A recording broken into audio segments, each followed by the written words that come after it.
예배 자리에 함께한 여러분 위에 하나님의 풍성한 은혜가 임하기를 간절히 소망하고 축복합니다.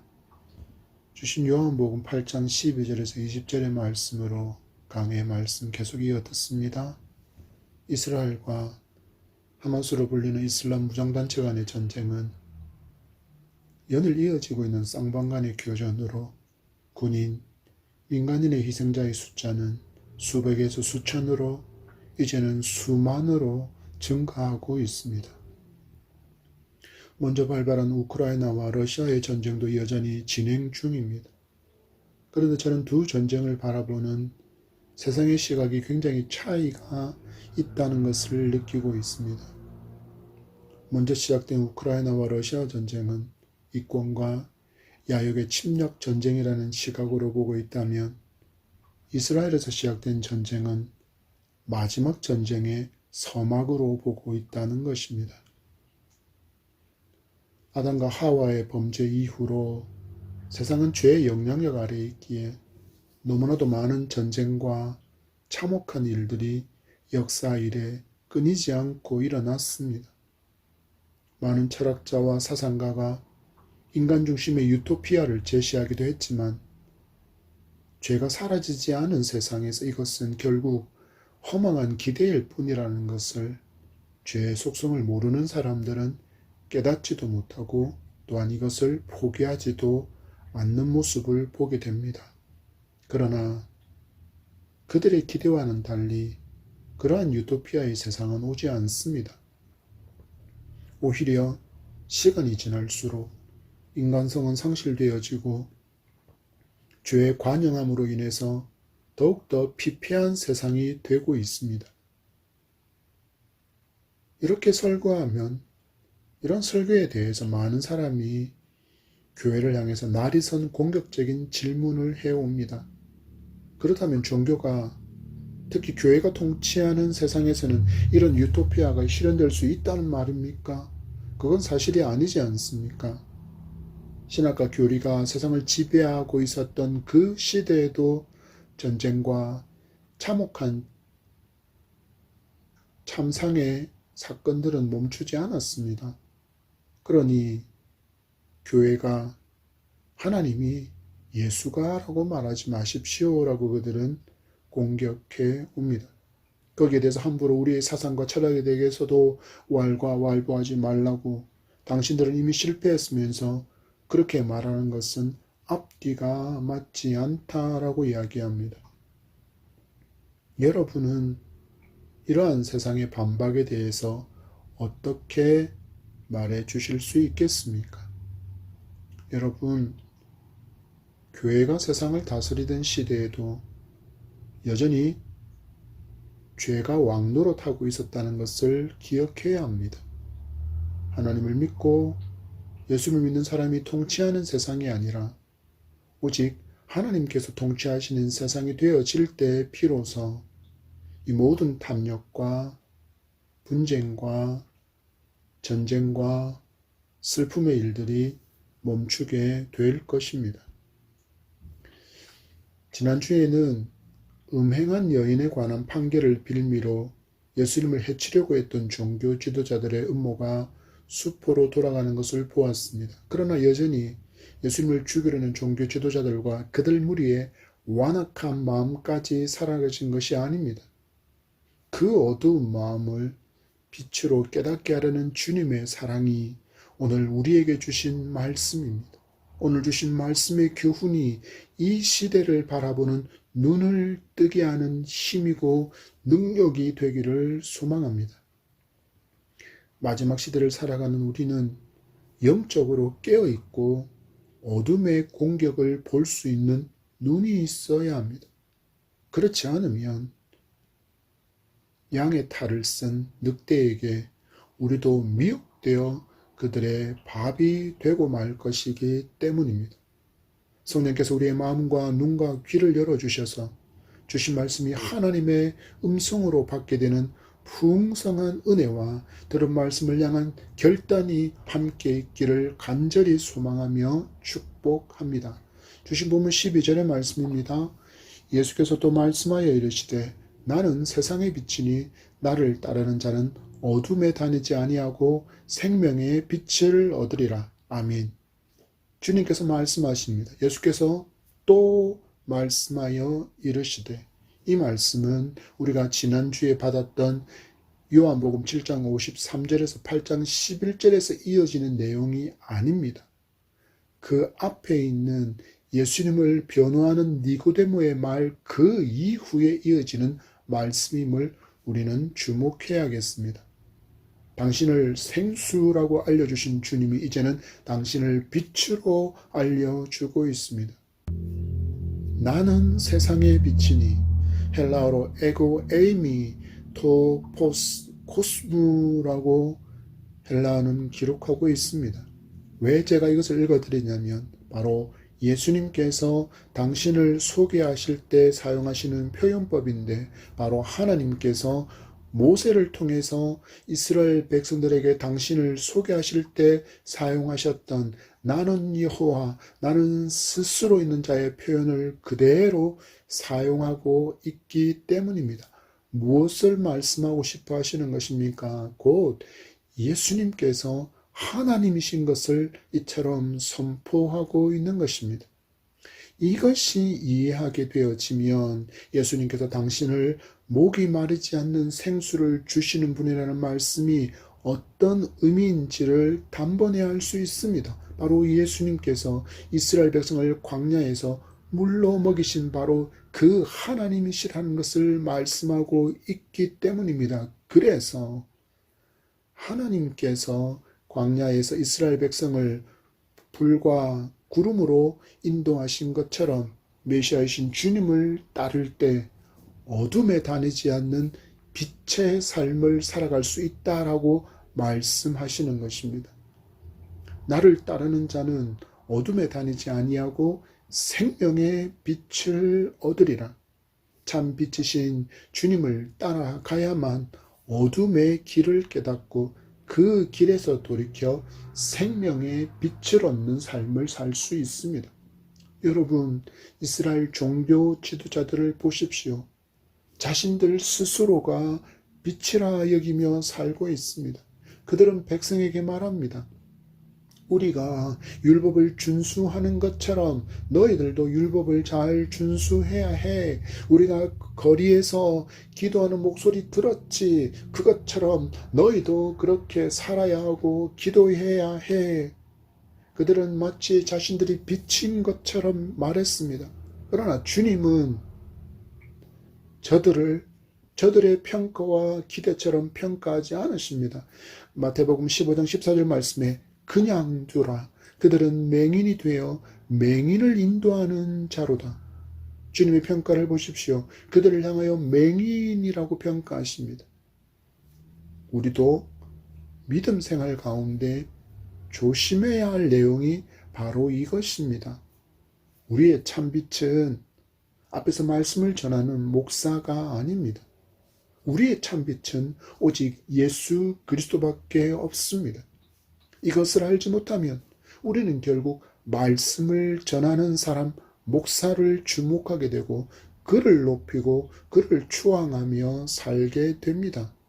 우리는 그를 사용하시는, 말씀을 선포하는 도구로 사용하시는 하나님을 먼저 주목하는 사람들이 되어야 합니다. 그래야 우리가 신앙생활을 하면서 사람으로 인해서 실족당할 기회를 줄일 수 있기 때문입니다. 무슨 말입니까? 사람을 바라보며 신앙생활을 하지 말라라는 것입니다. 우리는 오직 참빛이신 바로 예수 그리스도만을 따라갈 때 어두움을 따르지 않고 생명의 빛을 얻을 수 있습니다. 여러분, 이 빛은 인간인 목사가 주는 것이 아닙니다. 유명한 누군가가 줄 수 있는 것도 아닙니다. 물질이 줄 수 있는 것도, 또한 큰 권력이 줄 수 있는 것도 아닙니다. 오직 예수 그리스도만이 우리에게 줄 수 있는 빛입니다. 그리고 이 빛이신 주님을 따라갈 때 우리는 생명을 얻게 되는 줄 믿으시기 바랍니다. 여기서 주님이 말씀하시는 생명은 우리의 육신의 생명을 의미하지 않습니다. 예수님을 통해서 하나님께서 주시는 그 생명을 의미하는 것입니다. 여러분, 이 시대 사람들을 보십시오. 우리 육신의 건강에 대해서 얼마나 큰 관심이 있습니까? 많은 사람이 육신의 건강을 위해서 할 수 있는 최선을 다하며 살아갑니다. 운동도 열심히 합니다. 칼로리가 높이 섭취된 날이라 여겨지면 한밤중에라도 운동합니다. 금요일 밤에도 저도 기도회를 마치고 몸이 무거운 느낌이 있어서 자전거를 끌고 낙동강 자전거 도로에서 열심히 운동하다가 왔습니다.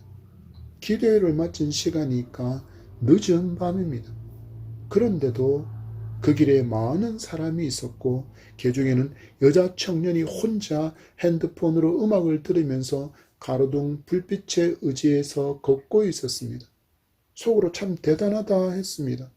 여러분, 우리가 육신의 건강을 위해서 운동만 합니까? 운동에 대해서 몸에 좋은 음식도 많이 먹고 플러스해서 영양제도 듬뿍 먹습니다. 그런데 이렇게 육신의 건강을 위한 우리의 노력과 수고에 비해서 우리의 영혼의 건강을 위한 노력은 너무나도 많이 부족한 것은 아닐까요? 이렇게 된다면 우리의 육신은 건강해지겠지만 우리의 영혼은 파리해져 갑니다. 회복하시기 바랍니다. 빛이신 주님을 따라가며 그분이 주시는 하나님의 생명의 빛을 얻으시기 바랍니다. 하나님의 생명력이 우리 안에 있어야 우리는 담대한 믿음의 삶을 살아갈 수 있습니다. 이를 위해 영적으로 하나님과 민감하고 친밀한 삶을 살아갈 수 있습니다. 이 생명이야말로 우리의 능력이고 힘의 근원임을 믿으시기 바랍니다. 이 생명력이 늘 부족해서 우리는 세상에 치이고 늘 부족하다, 불행하다라고 스스로 여기며 다른 이와 비교하고 좌절하는 인생을 살아가게 되는 것입니다. 주님께서 말씀으로 우리를 생명의 빛으로 초대하고 있습니다. 지금 빛이신 주님을 따라가며 회복하기를 간절히 소망합니다. 그리고 주시는 생명의 빛으로 영혼의 강건함을 회복하고 누리는 기쁨이 있기를 축복합니다. 예수님께서 당신을 향해 스스로 나는 세상의 빛이다 라고 말씀하시니 이에 종교자들이 또 발끈해서는 따져 묻는 말씀이 13절입니다. 바리새인들이 이르되 내가 너를 위하여 증언하니 내 증언은 참되지 아니하도다. 그것이 뭐라고 이야기합니까? 내가 너를 위하여 증언하니 내 증언은 참되지 않다. 이 말 속에는 이런 의미가 담겨 있습니다. 사람들이 너를 선지자라고 말하지 않느냐. 그래서 우리가 하나님의 말씀대로 살지 못한다고 책망하기도 하면서 그런데 지금 보니 너도 하나님의 말씀을 제대로 모르는 사람이구나 라고 지금 말하고 있는 것입니다. 만약에 내가 하나님의 말씀을 정확히 한다면 스스로 증언하는 것은 인정받을 수 없다는 것을 모르지 않을 텐데 성경의 말씀이 뭐라고 이야기하느냐. 증언에는 2사람 이상의 증인이 꼭 필요하다고 말씀하고 있지 않느냐라는 것입니다. 여러분, 지금 예수님께서 어디에 계십니까? 초막절 절기를 위해서 예루살렘에 오셨습니다. 종교 지도자들의 막강한 영향력이 행사되어지는 그 한가운데 들어와 계신 것입니다. 종교 지도자들이 마음만 먹으면 부하들을 시켜서 예수님을 잡아갈 수도 있습니다. 그런데 그렇게 하지 못합니다. 그 이유가 무엇입니까? 바로 예수님을 둘러싸고 있는 주변에 있는 백성들 때문입니다. 백성들이 예수님을 선지자로 여기고 있기 때문에 심각한 죄명이 아니고서는 그들이 보는 가운데 예수님을 잡아갈 수 없었던 것입니다. 그래서 끊임없이 마치 권투 선수가 카운트 펀치를 날리기 전에 잽잽을 날리는 것처럼 자꾸 예수님을 건드리고 있습니다.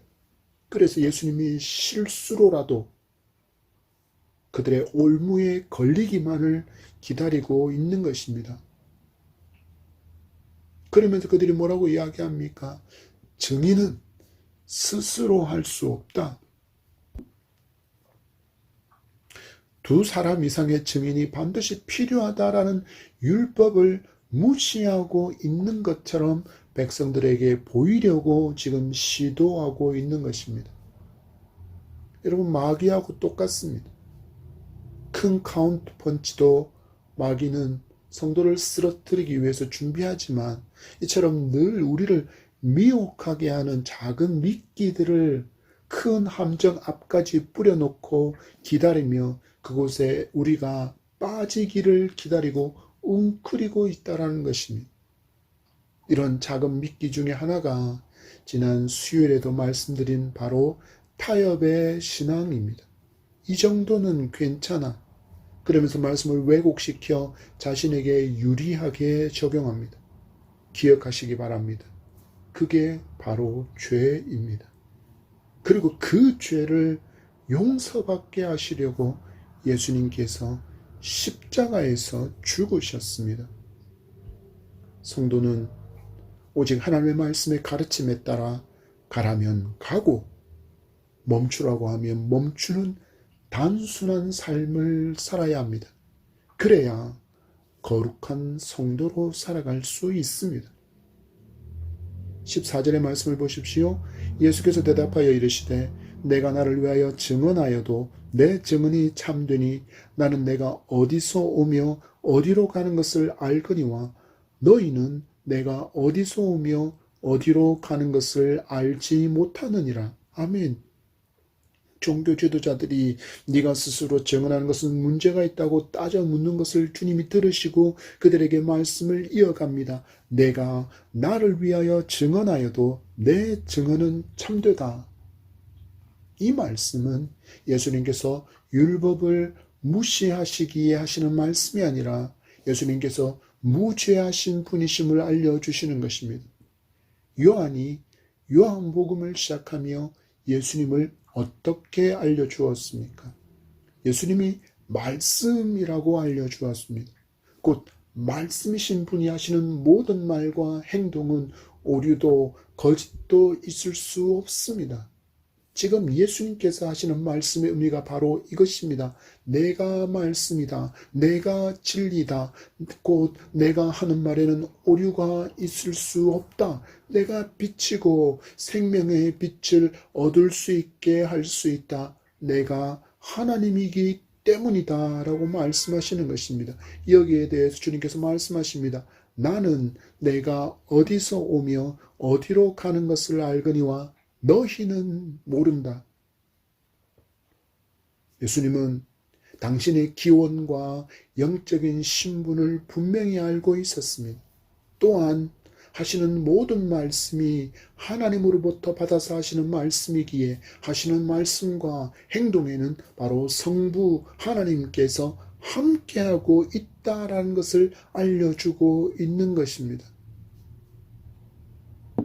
우리는 주님의 이 말씀에서 너무나도 중요한 인생의 질문에 대한 답을 얻을 수 있습니다. 인간이 가진 영원한 질문, 나는 누구인가? 어디로부터 와서 어디로 가는가? 세상의 처음은 어디고 이 세상은 어떻게 될 것인가? 어디로 갈 것인가? 수많은 철학자, 사상가들이 이 질문을 붙들고 씨름하고 자기들만의 생각을 나름대로 펼쳐 놓았지만 지금까지 그 누구도 시원하게 분명한 답을 주지 못했습니다. 왜입니까? 그들은 알 수 없었기 때문입니다. 시작이신 하나님, 처음이신 하나님을 알지 못하는 사람은 나는 누구인가에 대해서 답을 줄 수 없습니다. 그러나 주님은 아닙니다. 그분이 바로 시작이기 때문입니다. 그래서 말씀하십니다. 나는 내가 어디서 오며 어디로 가는 것을 안다. 그래서 이 주님을 알고 믿을 때 우리도 나의 시작과 그 끝을, 온 우주의 시작과 그 끝을 분명하게 알 수 있는 것입니다. 예수님 밖에 있는 사람들이 그렇게 찾아 헤매면서도 발견하지 못하는 바로 그 답을 우리 주일학교 아이들도 이미 알고 대답합니다. 우리 아이들한테 질문해 보십시오. 온 우주와 사람을 누가 만드셨나요? 그들이 뭐라고 대답합니까? 하나님이요. 하나님이요. 너무나도 안타까운 것은 주일학교 아이들도 알고 있는 이 진리를 박사학위를 가진 사람들이 거부하면서 여전히 찾을 수 없는 답을 찾아 헤매고 있다라는 것이고, 또한 자기 나름대로 내놓은 답을 또 많은 사람은 그런가 하며 그 지식이 채워지는 것으로 답에 가까워지고 있다라고 믿고 있습니다. 지금 예수님 앞에 있는 지식인이라고 성경에 대해서 높은 수준의 지식을 가지고 있다고 스스로 여기고 있는 종교 지도자들이 바로 이런 모습입니다. 그래서 주님이 그들에게 말씀하시는 것입니다. 너희는 내가 어디서 오며 어디로 가는 것을 알지 못한다. 이런 그들의 무지함을 갖게 된 이유도 우리 주님이 친절하게 설명까지 해주시며 그들이 깨닫기를 원합니다. 그들에게 주님의 말씀의 빛이 닿기를 원하셔서 말씀하십니다. 15절의 말씀입니다. 다같이 너희는 육체를 따라 판단하나 나는 아무도 판단하지 아니하노라. 아멘. 그들은 예수님이 메시아이심을 믿으려고 하지 않았습니다. 단지 육체를 따라 판단했기 때문입니다. 표준세 번역에서는 사람이 정한 기준에 따라라고 육체를 따라 판단을 번역하고 있습니다. 그들은 이미 메시아는 이래야 한다고 정해둔 자신들만의 기준을 가지고 있었다라는 것입니다. 다윗의 도성에서 다윗의 후손으로 태어나 강력한 군사력과 권능을 가진 메시아, 이러한 육체의 기준에 따라서 예수님을 평가하니 함량 미달이라는 것이 바로 그들이 정해둔 기준에 따른 예수님을 향한 판단이었습니다. 그래서 그들은 예수님이 메시아이심을 이처럼 거부했고 결국 신성모독이라는 죄명으로 십자가에 못 박아 죽이게 되는 것입니다. 그러나 하나님은 이미 이와 같은 겉으로 드러난 판단에 대해서 경고하고 계시다라는 것을 그들은 그 말씀을 자신들의 발과 자신들의 말 앞에 두지 않았습니다. 이새의 집에 가서 그의 아들 중 한 명에게 기름을 부어서 사울을 대신해서 왕으로 삼으라는 명령에 달려간 사무엘이 무엇을 먼저 주목했습니까? 육체의 조건을 먼저 그는 주목했습니다. 그러나 하나님은 사무엘의 판단에 대해서 아니다라고 말씀하시며 주신 말씀이 사무엘상 16장 7절의 말씀입니다. 다 같이 읽겠습니다. 시작. 여호와께서 사무엘에게 이르시되 그의 용모와 키를 보지 말라. 내가 이미 그를 버렸노라. 내가 보는 것은 사람과 같지 아니하니 사람은 외모를 보거니와 나 여호와는 중심을 보느니라. 나 여호와는 중심을 보느니라. 중심을 보시는 하나님. 이 모든 것을 이미 다 알고 계신 주님이 그들의 반응이 얼마나 안타까우셨을까요? 우리는 삶 가운데 이런 모습으로 인해서 실수할 때가 너무 많지 않습니까? 겉으로 드러나는 그것만으로 판단하고 결정해서 낭패를 많이도 경험하며 살고 있습니다. 바라고 원하기는 삶 가운데 중심을 살피시는 하나님의 지혜를 늘 구하며 살아갈 수 있기를 바랍니다. 그러면 주님처럼 우리도 아무도 판단하지 아니하노라. 곧 겉으로 드러나는 것만으로 성급하게 판단하지 않고 중심을 살피는 사람, 그의 본 마음을 살필 수 있는 사람이 될 수 있다라는 것입니다.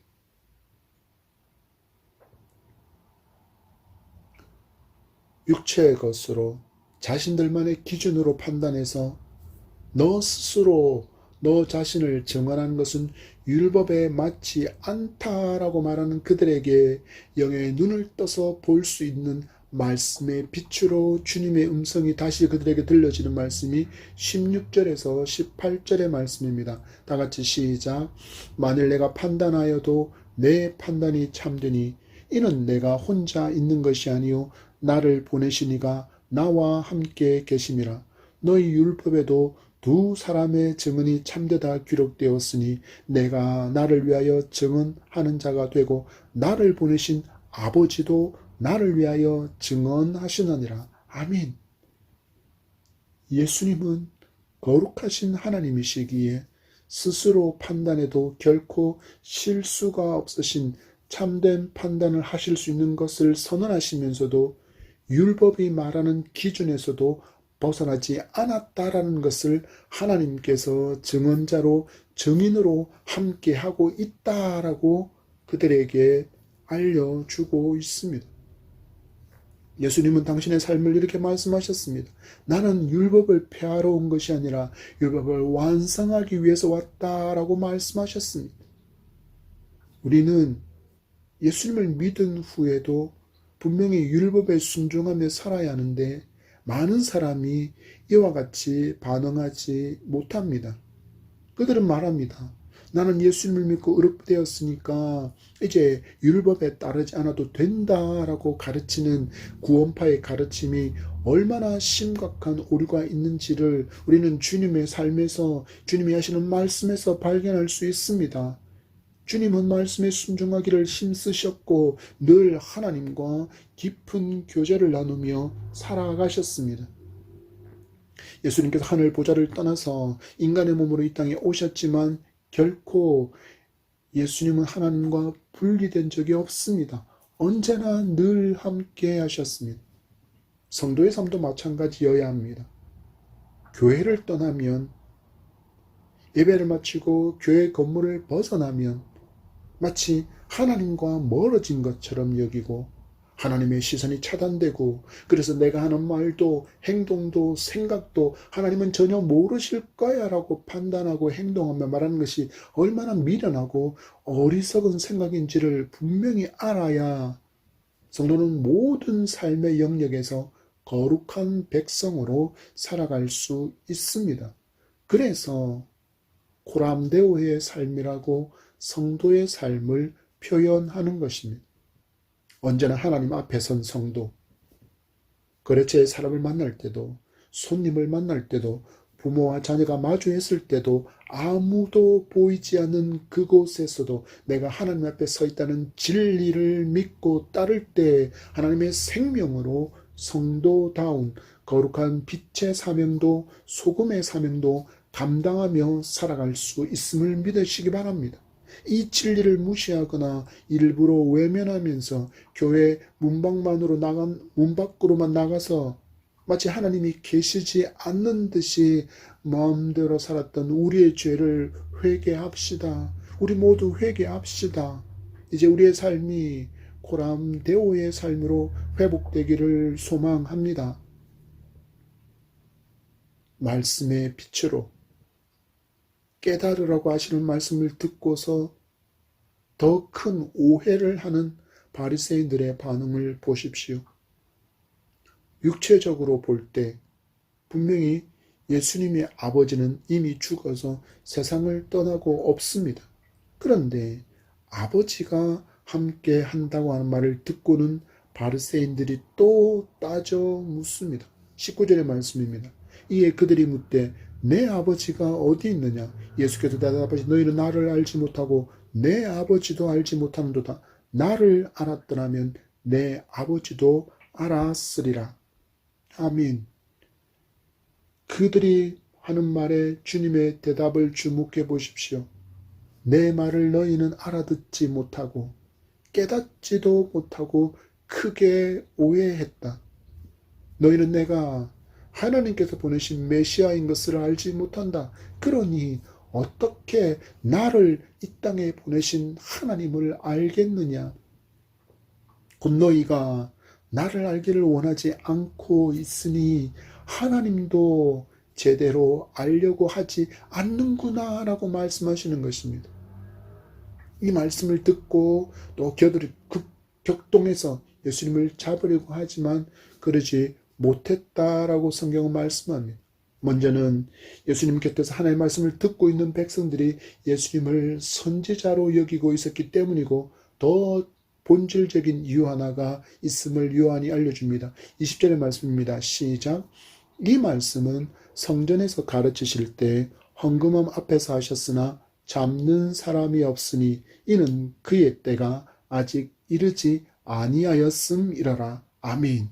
바로 그의 때, 그 십자가에서 구속사역을 완성하실 바로 그때가 아직 이르지 않았기 때문입니다. 여러분, 우리가 믿음의 길을 가는 동안에 혹은 세상살이 가운데서도 가장 힘든 것이 있다면 기다림이지 않습니까? 그런데 우리에게 소망이 있으면 분명히 말씀은 때에 대해서 가르쳐 주고 있기 때문입니다. 애굽에서 종살이하던 이스라엘 백성도, 초대교회 성도들도 그 노예의 삶이, 마주한 박해의 시간이 마치 영원할 것 같았지만 아니었습니다. 끝이 있었습니다.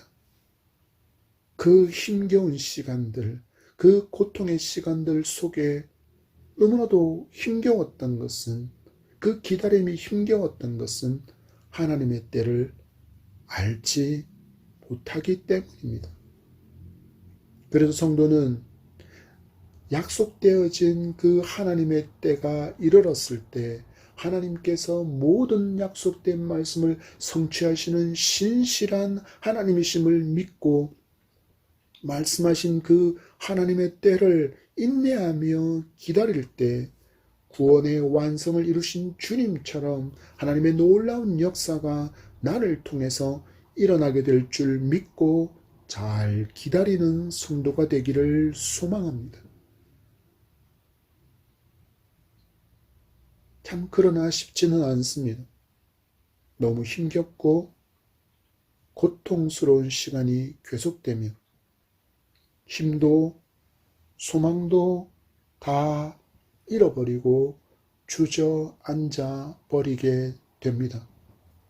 성도는 그때 내 안에 있는 생명, 예수 그리스도를 믿음으로 말미암아 내 안에 부어주시는 그 하나님의 생명의 힘, 그것으로 이길 수 있다라는 굳센 믿음으로 서야 합니다.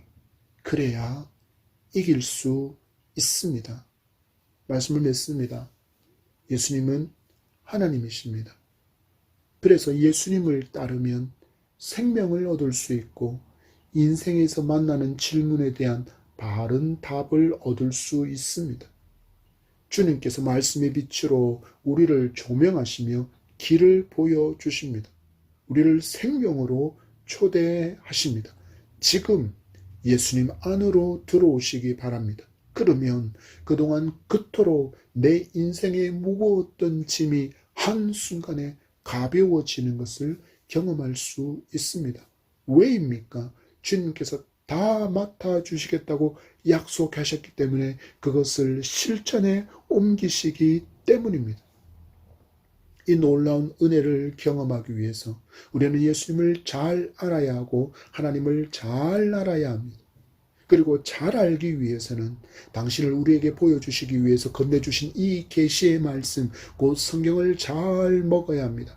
그러면 이 험한 세상을 살아가는 동안에 그 모든 순간에 하나님의 말씀이 내 발에 등이 되고 내 길에 빛이 되는 놀라운 생명의 역사를 풍성하게 누리며 살아가게 될 줄 믿습니다. 시대가 악해지고 마지막을 향해서 치달아 가고 있습니다. 영의 눈을 활짝 떠야 합니다. 영의 눈으로 말씀의 렌즈를 통해서 이 시대를 분별할 수 있어야 합니다.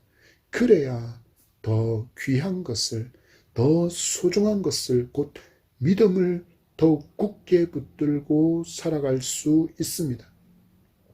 주신 이 새로운 한 주간의 삶이 주님과 깊은 사귐 가운데 기쁨으로 동행의 여정이 이어지는 여러분의 발걸음이 되기를 축복합니다.